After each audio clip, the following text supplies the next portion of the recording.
지역의 이슈를 짚어드리는 시간 헬로 이슈토크 시작합니다. 대구시 한의학 육성에 관한 조례안이 발의되면서 침체됐던 양령시가 다시 살아날 것이라는 기대감이 증폭되고 있습니다. 이 한때 둥지 내몰림 현상으로 설 자리를 잃었던 대구 양령시. 앞으로 어떤 변화를 기대해 볼 수 있을지 전반적인 내용을 이슈토크에서 짚어봅니다. 백경열 경향신문 기자 그리고 천용길 뉴스민 편집장과 함께합니다. 두 분 어서 오세요. 안녕하십니까. 네, 반갑습니다. 우선 대구 양령시가 어떤 곳인지 설명이 좀 필요할 것 같아요. 이런 가치와 상징성에 대해서 좀 짚어주시죠. 그 임진왜란 이후에 좀 생겼는데요. 그 대구 가명이 설치가 됩니다. 그 경상도를 관할하는 그 관청을 말하는 건데 지금의 그 경상도를 관할하는 거니까 그러니까 좀 도청이라 생각하시면 됩니다. 지금의 도청터. 그게 지금 현재 그 경상 감영공원이 있는 그 자리에 있었는데 그 터에 그 대구 감영이 설치가 되어 있었거든요. 그래서 그 낙동강을 통해서 물류도 많이 움직이고 그렇게 하다 보니까 좀 교통의 중심지 역할을 하던 그런 곳이었습니다. 그리고 또 그렇다 보니까 인근 지역에 있던 여러 군소도시에 있던 물품들이 다 모이게 되는 지역이잖아요. 그렇게 대구 쪽에 모이게 되는데 그래서 좀 약간 집산지로 좀 여겨지던 그런 시기였거든요. 그래서 그 경상도를 대표하는 한강 이남에서 가장 큰 장이라고 하는 서문시장을 비롯해서 많은 시장들이 생겨났는데 그 중에서 하나가 좀 경북에서 많이 생산되는 한약재를 취급하던 곳이었습니다. 그게 바로 양령시입니다. 그래서 양령시가 개설된 게 조선시대 효정 때라고 하는데요. 효정 9년, 그러니까 1658년에 생긴 걸로 지금 일단 알려지고 있어요. 그래서 올해로 361년째를 맞이하는 아주 긴 역사를 자랑하는 그런 전통시장으로 알려져 있습니다. 한약재가 많이 생산되는 봄과 가을, 그러니까 두 차례에 걸쳐서 각각 한 달씩 장이 섰다고 하는데 음력 2월과 10월에 이렇게 장이 생겼다고 해요. 그래서 그렇게 좀 장이 활성화가 됐는데 일제강점기에 접어들면서 좀 억압이 심했고요. 시장 개설이 1년에 한 차례로 제한되기도 했고요. 그러다가 부흥운동을 통해서 해외로까지 좀 약재를 판매해서 좀 성과를 높였던 어떤 그런 기억이 있는 것으로 지금 나오고 있습니다. 그래서 그 당시에 보니까 그 중국이나 일본 인도를 비롯해서 중동 지역이나 심지어 유럽이나 아프리카 지역까지도 좀 약재를 교환하는 그런 시기가 있었다고 해요. 그래서 지금 현재는 그러니까 70년대 이후부터는 약정골목이라 부르는 어떤 좀 상설 점포가 가보신 분들은 아시겠지만 엄청나게 많이 아직까지는 좀 많이 있습니다. 그래서 그런 질비한 거리를 만들어서 침체됐던 좀 양령시의 위세를 좀 다시 살려보자 이런 운동을 좀 하게 됐고요. 오늘날 전통시장으로 좀 깊게 뿌리내리는 그런 위치까지 와 있는 상황입니다. 네, 이렇게 옛 명성과는 다르게 양령시 침체는 꽤 오랫동안 지속돼 왔는데요. 최근 중심축이 무너질 위기를 겪으면서 우려의 목소리가 커진 게 아닐까 싶어요. 관련 내용을 좀 짚어보죠. 네, 혹시 강주연 아나운서는 한약재를 사서 직접 달려 드신 적이 있으세요? 제가 직접은 없는데. 네, 저는 어릴 때 이 약탕기라고 해서 보면 약탕기가 집집마다 다 있었고 저 같은 경우에도 그 부모님이 한약재를 사가지고 와서 이 약탕기에 직접 달려서 먹기도 했었는데 최근 들어서는 그런 집을 찾아보기가 좀 어렵습니다. 이것처럼 이 한약 매출 자체가 줄어든 측면이 있는데요. 이것 때문에 대구 한약재 도매 시장을 운영하고 있던 이 운영법인이 운영 포기까지 이제 검토하고 있다고 합니다. 최근 들어서 대구 양령시 인근에 가보면 새로운 카페들이 많이 생겨나고 있어서 오히려 이 젊은 사람들이 카페를 찾기 위해서 이 양령시 골목을 찾게 되는데 이것 때문에 양령시 운영 자체가 좀 어려진 것 아니냐. 한약재 도매시장 법인이 5년 운영 기간이 끝나고 나면 이제 그게 올해 말이거든요. 올해 말까지 끝나고 나면 더 이상 운영을 안 하겠다라고 하는 것까지 검토하고 있어서 이 한약재 운영시장의 경우에는 한약재 경매가 이루어지는 곳이기도 하고 우리나라에서 하나뿐인 한약재 공판장이 있기도 합니다. 한약재의 시세를 정하는 역할도 여기서 해왔는데 이것도 이제 어려워진 것 아니냐 우려의 목소리가 큽니다. 왜 그러면 이 한약재 그 경매 시장이 어려워지게 됐냐 보면 어딜 가나 비슷한데요. 중국산 한약재 수입이 증가하게 되면서 국산 한약재에 대한 수요가 줄어들고 있는 측면, 또 한약재를 판매할 때 규격화해서 판매하도록 하는 것 때문에 한약 판매가 좀 감소하고 있어서 이 4천만 원에서 5천만 원 정도의 연 적자가 발생하고 있다고 합니다. 이 운영 법인의 37년 동안 이곳에서 책임을 져왔는데 이만큼의 노하우를 가진 새로운 시설이나 새로운 업체가 들어오지 않게 되면 어려워지게 되는 것이죠. 네. 이 한약재 거래량 자체를 한번 살펴보면 2008년에 409톤 정도의 이 한약재 거래가 있었는데 네. 지난해 106톤 정도로 4분의 1 정도로 이 거래량 자체가 줄어들었습니다. 이 거래 금액 역시 이 35억 원에서 16억 원 정도로 이게 절반 이하로 줄어들었기 때문에 이렇게 어려움을 호소하는 이 업체의 목소리도 귀담아 들어야 될 필요가 있을 것으로 보이는데요. 네. 양령시에 한방 관련 업소도 점차 줄어들어서 현재는 한방 관련 업소가 183곳이거든요. 네. 2009년보다 27곳이 줄어들었는데 여기는 이 커피 전문점이나 식당이 자리를 차지하게 된 거죠. 네. 또 주변에 백화점이 들어섰어요. 이 백화점이 생긴 이후에 젠트리피케이션을 겪으면서 타격을 받은 것도 원인으로 지목되고 있죠. 맞습니다. 그 인근에 가보신 분들은 다들 느끼실 거예요. 저도 그 양령시 인근을 가면은 예전만 해도 그 지나갈 때 한약 냄새가 좀 나서 그런 기분이 좀 많이 좋았던 그런 기억이 나거든요. 네. 그랬는데 요즘에는 그런 한약 냄새조차도 맡아보기가 좀 힘든 상황입니다. 네. 그리고 가면은 그 거의 몇 개월마다 가면은 그 한약집이 그 다른 카페나 이런 쪽으로 바뀌어 있어요. 음식점이나 네. 이런 쪽으로 바뀌어 있듯이 이런 변화하는 상황에 못 이기고 그 폐업하는 그런 한약점이 많다고 지금 볼 수가 있는데요. 네. 그 젠트리피케이션 영향을 좀 받았다고 볼 수밖에 없는 것 같아요.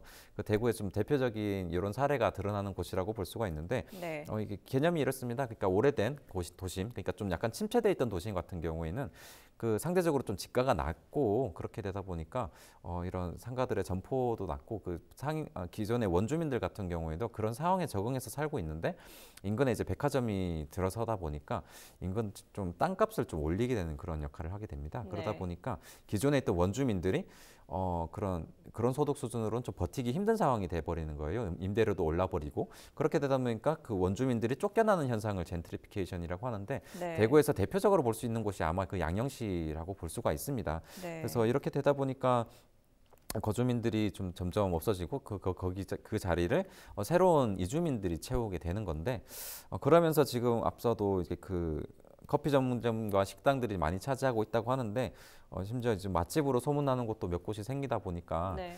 젊은 층들이 이곳을 더 이상 양령시라고 인식하지 못하는 경우도 좀 많은 것 같아요. 와서 그냥 맛있는 음식점이 있는 곳 이렇게만 네. 인식하고 오다 보니까 조금은 안타까운 측면도 있게 되는 것 같습니다. 네. 이 주변 상인들의 어려움을 이슈토크 취재진이 직접 들어봤는데요. 관련 인터뷰 영상도 함께 보시죠. 경제 논리로 많은 점포들이 지금 부족하기 때문에 영세한 한약 도매상이나 한약재를 취급하는 분말을 한다든지 재환을 만든다든지 이런 영세한 업자들이 그 자리에서 쫓겨날 수밖에 없는 부분입니다. 네, 인터뷰 영상을 보니까 나름의 활성화 노력을 기울여 오긴 했어요. 한방 축제를 개최하면서 양령시를 알려온 건데 실제로 어느 정도의 효과를 거뒀는지 궁금하거든요. 네, 우선 양령시의 한방문화 축제가 매년 열리고 있는데 올해 축제를 관람한 관람객들이 네. 외국인 6,000명까지 포함해서 28만여 명으로 지난해보다 더 증가를 했거든요. 네. 지난해보다 약 3만 명 정도 증가했다라는 게 주최 측의 집계 결과인데 관람객 1인당 소비 지출액을 적용한 직접적인 경제 효과가 69억 원에 달했다고 합니다. 네. 이 양령시를 계속 보존하자는 입장에서는 이런 축제가 양령시에 활력을 불어넣고 또 새로운 이 소비층을 형성하는 데 기여를 했다고 볼 수 있는데요.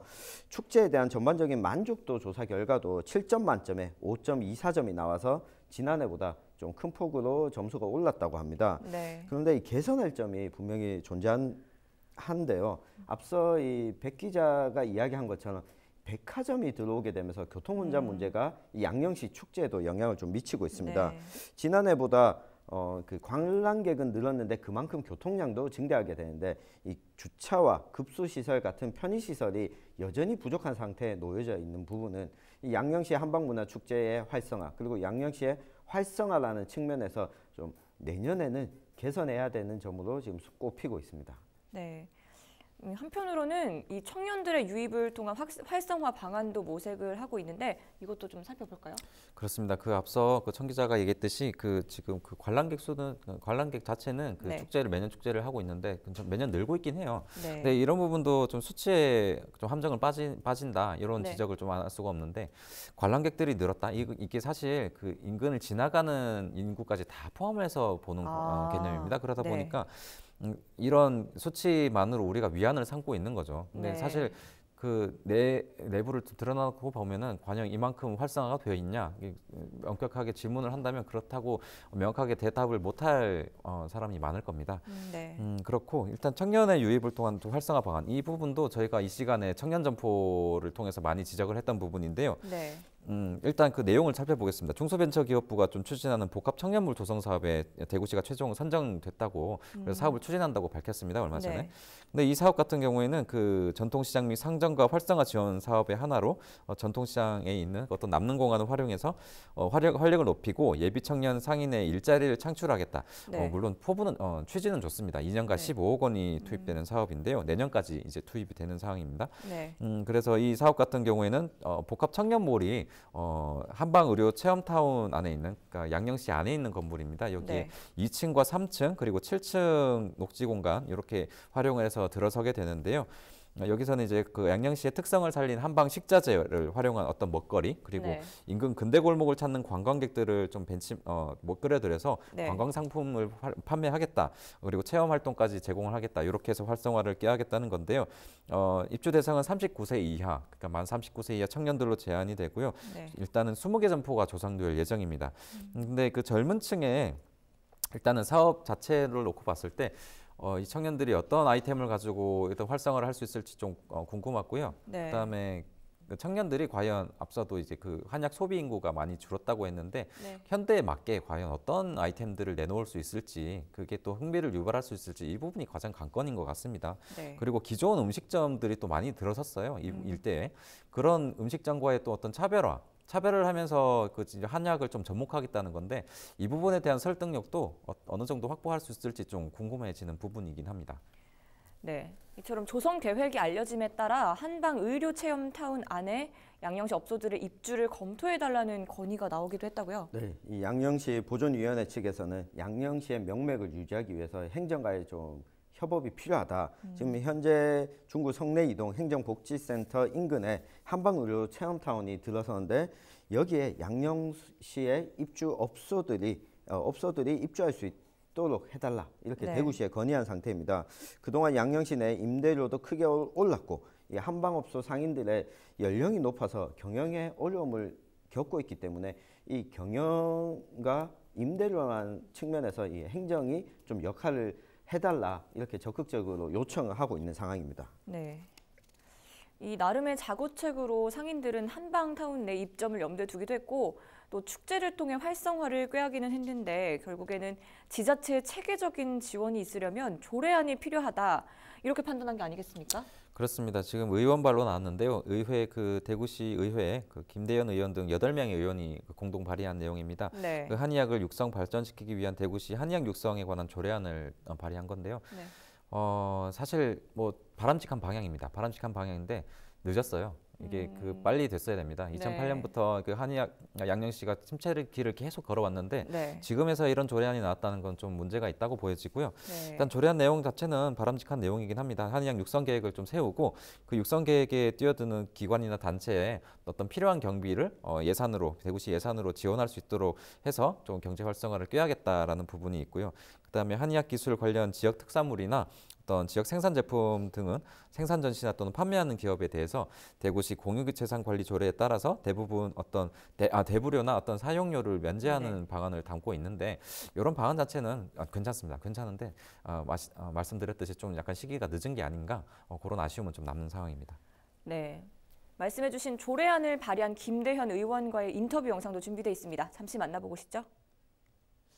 그쪽이 지금 이제 양령시 축제 등을 해마다 해오면서 이제 약재 등을 판매하고 한의학에 관련된 것보다는 또 다른 쪽으로 그 취지가 자꾸 퇴색되고 이런 상황에서 거기가 한방 한옥마을로 지정이 된다면 외부에 또는 외국인들까지 많은 분들이 방문을 해서 대구 한의학 양령시에 대한 옛날 그 추억들 또는 그 옛날에 부흥했던 대구의 한의학을 다시 부흥하는 기회가 되지 않을까 싶습니다. 관광업을 연계해서 한다면 더더욱 효과가 있지 않을까 그런 생각을 합니다. 네, 대구시의회 김대현 의원 인터뷰까지 만나봤고요. 이 조례안이 적용되면 대구 양령시는 어떤 변화를 가장 기대해 볼 수 있겠습니까? 네, 그 기대가 되는 것도 사실이지만 앞서 백 기자가 이야기한 것처럼 좀 늦었다라고 보여지는데 네. 결국 핵심은 한약재에 대한 수요를 늘리는 거거든요. 네. 이번에 조례안을 제정하고 지원을 좀 확대하겠다라고 하는 것은 관광 효과를 유발시켜서 수요 자체를 늘리겠다라는 네. 목적을 담고 있는데 지금 보면 이 복합 청년몰 조성 사업과 함께 새로운 인구들을 유입시키겠다라는 목적을 가지고 있는데 양령시의 한방축제 지금 열리고 있는 매년 네. 이 축제와 또 여러 가지 주변에 있는 관광자원 대구 근대골목과 연계해서 이 한약재에 대한 수요를 늘리는 구체적인 방안이 나오려면 이 조례 제정뿐만 아니라 이 상인들 스스로 뭔가 이 변화하려고 하는 움직임 그리고 이 적극적으로 한약과 친숙하지 않은 세대들에게 한약재의 편리함이나 우수성을 좀 알릴 수 있는 이런 홍보 방안까지 함께 고려돼야지 이 조례안이 실효를 거둘 수 있을 것으로 보입니다. 네, 한편으로는 양령시의 정체성을 되살려야 한다는 목소리가 있는데 서문시장이 함께 거론되고 있죠? 그렇습니다. 그 서문시장과 양령시를 함께 묶는 방안이 네. 좀 예전부터 좀 대두가 좀 나왔긴 한데요. 네. 역사적인 근거가 좀 있긴 합니다. 여기가 그 경상감영터가 그 지금 경상감영공원에 자리했다고 말씀을 드렸는데 네. 그 효정 9년에 그러니까 1658년에 처음 생길 당시에 관찰사 네. 이미백이 개장했을 당시에 경상감영 객사 주변을 이제 위치로 잡았다 이런 내용입니다. 그래서 가는 길에 양령시도 있고 가보신 분들은 아실 거예요. 지리적으로 많이 떨어져 있지는 않습니다. 그래서 서문시장과 연계해서 좀 활성화를 시키는 방안이 어떨까라는 얘기를 했고요. 뭐 모르겠습니다. 현실적으로 뭐 가능할 수도 있을 것 같은데 또 네. 불가능한 부분도 있을 것 같아요. 이게 걸어서 갈 수 있는 또 거리는 아니거든요. 이 네. 거리가 뭐 예전에는 또 모르겠지만 네. 그래서 그런 부분은 좀 더 좀 세밀한 작업이 필요할 것 같긴 한데 가장 중요한 건 좀 앞서 청 기자가 얘기했듯이 좀 활성화시키는 방안이 필요해요. 그래서 매년 축제 때만 이렇게 한다든가 또 조례안을 통해서 산업을 육성하는 것도 좋겠지만 그렇게 계기적으로 한다기보다는 네. 좀 낡은 이미지를 벗는 게 가장 핵심이라고 생각을 합니다. 네. 양령시에서도 그 보존회 차원에서 어떤 환 제품이라든가 좀 대중이 쉽게 접할 수 있는 현대식으로 해석한 제품들을 내놓긴 했어요. 이런 부분들을 조금 더 친숙하게 다가갈 수 있도록 약간 낡고 고리타보는 이미지를 벗을 수 있도록 해야 되고 대구에서 양령시는 반드시 보존해야 되는 시작이긴 합니다. 네. 이런 고민들을 관과 민이 같이 할 수 있는 노력을 좀 지금부터라도 적극적으로 해야 되지 않을까 생각을 합니다. 네. 그렇다면 이 낡은 이미지를 벗기 위해서 기존 상인들과 청년들이 합세해서 전통을 이어나간다는 것도 의미가 있을 것 같은데 다만 좀 선행되어야 될 게 남아있지 않겠습니까? 맞습니다. 이 상대적으로 젊고 경제성이 높은 새로운 점포가 들어오게 됐을 때 기존 양령시가 가지고 있던 이미지를 떨어뜨리는 이 효과가 나올 수도 있거든요. 네. 때문에 이 기존 상인들과 새롭게 입점하는 청년 상인들 간에 좀 협업이 중요하다고 보여지고요. 네.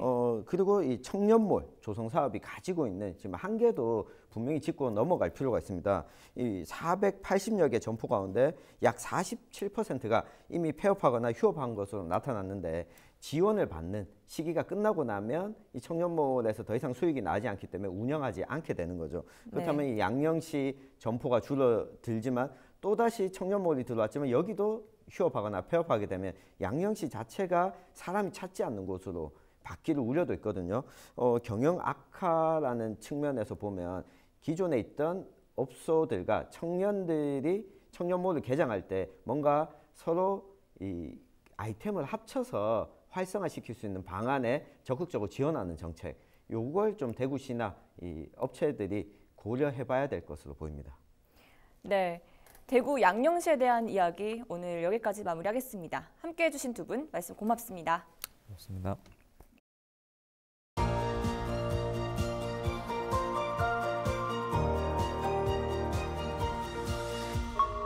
CJ 헬로